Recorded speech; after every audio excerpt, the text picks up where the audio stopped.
আসসালামু আলাইকুম এভরিওয়ান। আজকে আমরা এই ম্যাথের সমাধান দেখব। আমাদের এই চ্যানেলে আপনাদের জন্য বিভিন্ন চাকরি পরীক্ষার বিভিন্ন ম্যাথের সমাধান যাচ্ছে।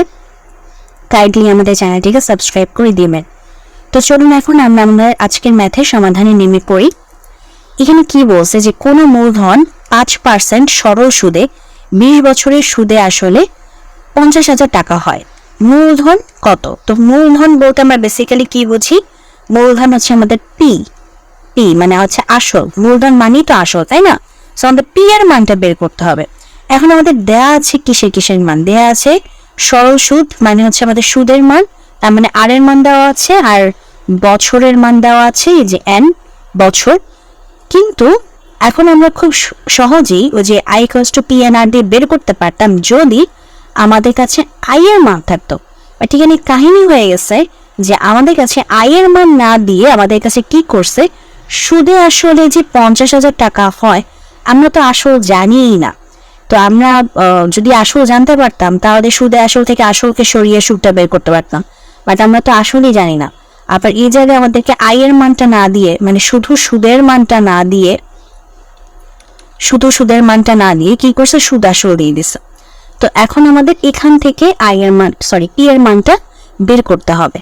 তো আমরা কি জানি, সুদ আসল মানে হচ্ছে আমাদের এ, আর সুদ আসলের মানে কি, মানে আসল যোগ আমাদের মুনাফা। এটাই তো আমাদের সুদ আসলের সূত্র, তাই না? তো আমাদের এখন বেসিক্যালি এই সূত্র কাজে লাগিয়ে ম্যাথটা সলভ করতে হবে। তো চলুন আমরা এই সূত্র কাজে লাগিয়ে ম্যাথটি সলভ করি, যেহেতু সুদ আসলের মান দেওয়া আছে। So A equals to P plus I. তো আমাদের এর মান কত দেওয়া আছে? এর মান দেওয়া আছে আমাদেরকে 50,000। তো আমরা 50,000 বসাই, 1 2 3 4, 1 2 3 4। এরপর পি এর মান আমরা জানি না, সো পি থাকুক। আচ্ছা, আই এর মান, মানে আই মানে কি? আই মানে হচ্ছে আমাদের হচ্ছে I equals to P N R. So আমরা বসিয়ে দিই I equals to P N R. আচ্ছা, তো এই পাশে 50,000 থাকুক তার মতো।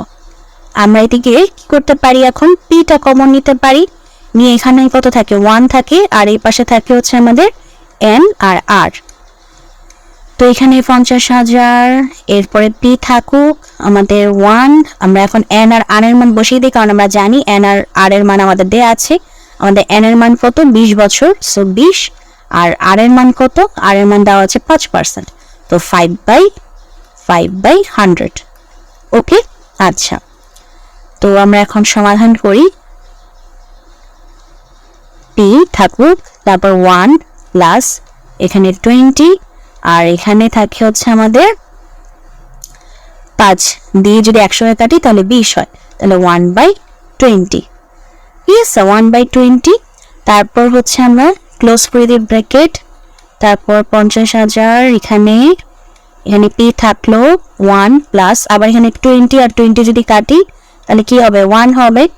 তো 1 আর 1 যোগ করে 2, তো 2p বলতে পারি। 2p ইকুয়ালস টু হচ্ছে আমাদের 50,000। আমাদের কিসের মান বের করার কথা ছিল? পি এর মান, আসলের মান, অর্থাৎ মূলধনের মান। এই যে আমরা এখন পি এর মান বের করে ফেলতে পারবো। 50,000কে 2 দিয়ে ভাগ দিলে কত হবে? আমাদের P equals to 25,000। Okay, so এটাই হচ্ছে আমাদের আজকের ম্যাথের সমাধান। তো যদি ভিডিওটি ভালো লাগে অবশ্যই ভিডিওতে লাইক দিবেন। কোনো জায়গায় যদি বুঝতে অসুবিধা হয় অবশ্যই কমেন্ট সেকশনে জানাবেন। আর আপনারা ভালো থাকবেন।